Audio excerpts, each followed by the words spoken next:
एक बार एक बूढ़ी माँ को उसके बेटे ने एक वृद्ध आश्रम में ले जाकर छोड़ा। इस माँ का यह वही इकलौता बेटा था जिसके लिए इस माँ ने जीवन भर संघर्ष किया। इस बेटे के लिए वो सब कुछ किया जो एक माँ को करना चाहिए या माँ कर सकती है, और आज भी अपने बेटे को किसी भी तरह की परेशानी ना हो इसलिए आश्रम में रहने के लिए भी तैयार हो गई। वृद्ध आश्रम में रह रही माँ हमेशा अपने बेटे को याद करती, मगर बेटा केवल साल में एक बार उसको मिलने जाता था या फिर फ़ोन पर बात कर लेता।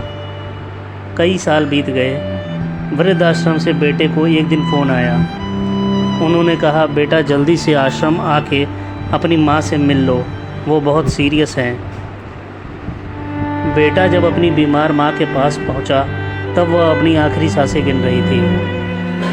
बेटे ने अपनी माँ से उसकी आखिरी इच्छा पूछते हुए कहा, माँ मैं तुम्हारे लिए क्या कर सकता हूँ, बताओ।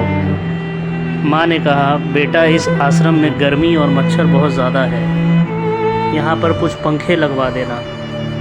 फ्रिज ना होने की वजह से यहाँ पर हम बूढ़ों को कई बार भूखे पेट ही सोना पड़ता है, क्योंकि किसी ने दिया हुआ खाना ख़राब होने से नहीं बचा पाते, तो इस आश्रम के लिए एक दो फ्रिज भी खरीद देना।